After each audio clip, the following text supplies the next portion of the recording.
Yo, YouTube, this is Jordan Steele 88 coming at you with another video. And I'm here to talk about the Steelers versus Dolphins coming up on Sunday night. So let's get into it. Now, Steelers are coming out with that upset win against Tampa Bay, their Sunshine State team. So, but this I could tell this could be one hell of a game going into Sunday night. So I'm gonna talk about the Dolphins. On the offense, they got a quarterback in Tua, but I can't pronounce his last name. But I'm gonna say Tua. I mean, he started out pretty good this season till he got hurt against Cincinnati, a game he had no business playing because that concussion protocol and Miami medical staff took some heat for putting him in there, and he had no business playing that game against Cincinnati, and he's been out for like 2 games. Now Tua's gonna be playing in that game, so yeah. So now the thing that's gonna worry about me as a Steelers fan going in against Miami is Tyreek Hill. Tyreek Hill, no matter with Kansas City or Miami this year, he makes makes any offense look pretty good. He makes any offense look pretty good. But Kansas City, especially playing with Patrick Mahomes and Travis Kelce, that offense was hard to game plan. That offense, man, was so hard to game plan, and almost nobody could stop it. So, yeah, and then now he's been playing with the Dolphins. It's almost the same thing. It's almost the same thing. I mean, they got another wide receiver in Jerry Waddle though, and Mike Gizadek, or whatever his last name is, though, because that wide receiving core is pretty good. It's almost like you seen with Kansas City when he was playing with them. Because Tyreek Hill's speed is just, man, he's just like just gets downhill, gets up the field, and he catches the ball, and it's almost automatically a touchdown. With this guy, Tyreek Hill is going to worry me and worry all Steelers fans. You better not put a linebacker on him, or else it's game over.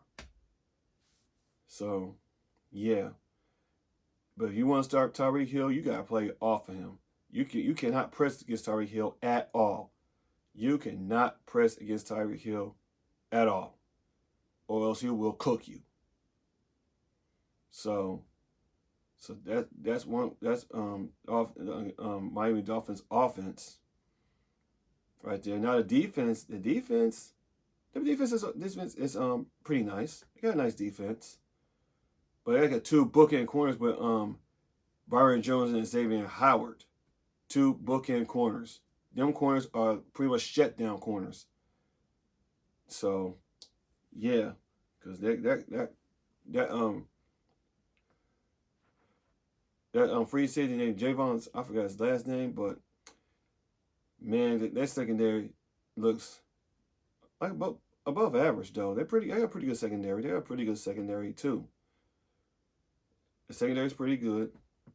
Now the front 7 is pretty good too. They got Melvin Ingram, who used to play for us. They went to Kansas City, but they got 2 nice defensive ends.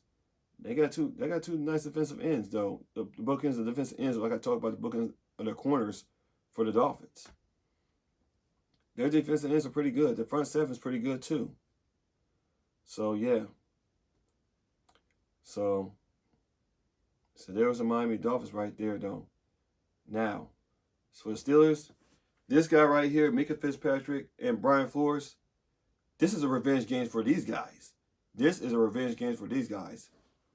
I know back in 2019, when we faced the Dolphins at home, Fitzpatrick had 2 interceptions. I know none of them were pick sixes though, but because he's playing in this game though. We got some of our injury players back though for this game.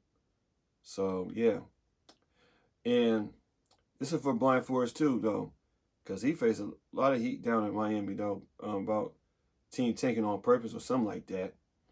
So, excuse me, yeah. So yeah. So this is a revenge game for these guys right here, from Fitzpatrick and Brian Flores. So, But this is gonna be a pretty good game. This is gonna be one hell of a game. So yeah, because the game plan for the Dolphins is you gotta find a way to stop Tyreek Hill, because that guy could wreck the defense. Like I said, Tyreek Hill can wreck any defense. He will, his speed will wreck any defense and make things easier for Jalen Waddle and Mike Gizadak, or whatever his name is. And that means Tua can have a pretty good game if you let him wreck the defense.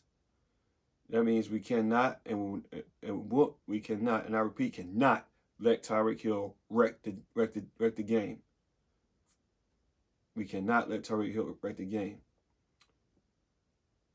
That's for the defense. And you gotta contain Tua. He can move too, though. He can run too. I'm not saying he's Patrick Mahomes, or Lamar Jackson, but he can run too. So yeah. So you gotta figure out a way to contain Tua, though, because he can get out of the pocket, though. So you best contain him.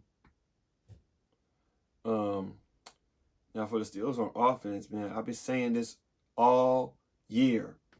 Y'all need to slow the game down. Slow the game down. I mean, they got a pretty good they got a pretty good defense, pretty good secondary, though. But that's Kenny Pickett. He's gonna play. I expect him to play in this game.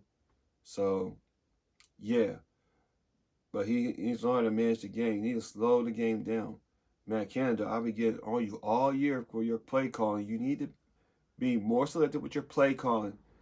When you get to the goal line, use Najee to go up the gut. I don't care if he gets stopped 3 times. Use him.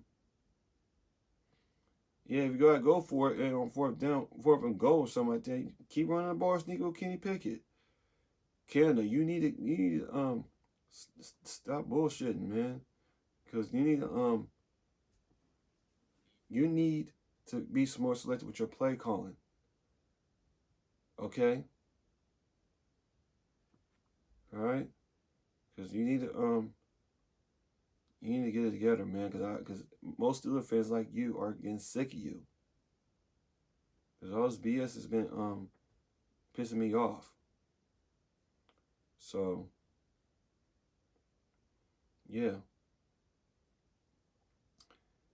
So we must slow the game down so we can't let this and cannot let Tyreek Hill and the offense wreck the game.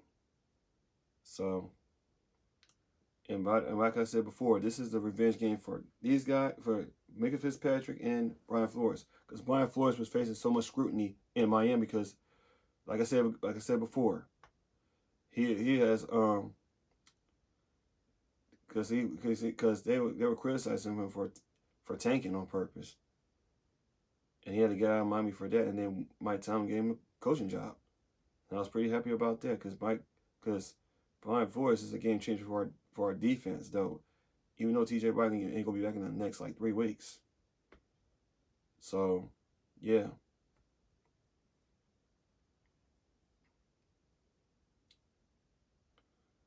So yeah, there you have it. So I don't want to go 0-4 against the NFC East, though. That'd be terrible. I don't want to do that because I'm not saying we should have lost to the Jets, though. So there's no woulda, shoulda, coulda, or the Patriots. There's no woulda, shoulda, coulda, though. But bottom line is we didn't do our job against those teams at home, especially at home against the Patriots and the Jets. So we must salvage the AFC East. We have to salvage this, man. We gotta salvage this. I don't want to go 0-4 against the NFC East, man. I don't want to see that happening. So yeah, can be like 2018 when we went 0-4 against the AFC East. I don't want to go 0-4 against the AFC West. Excuse me. In 2018, went 0-4 against the AFC West, but I don't want to go 0-4 against the AFC East. So we must salvage that division. We gotta salvage that. So yeah. So it's a good thing. Power move. Levi Wallace and Kenny Pickett are playing this game, but I expect this to be one hell of a game. So that's all I gotta say. So yeah. So this is Jordan Steele 88 coming at you another video about the Steelers versus the Dolphins on Sunday night. Like, comment, subscribe, and I'll see you guys in the next one. And as always, here we go, Steelers. Here we go.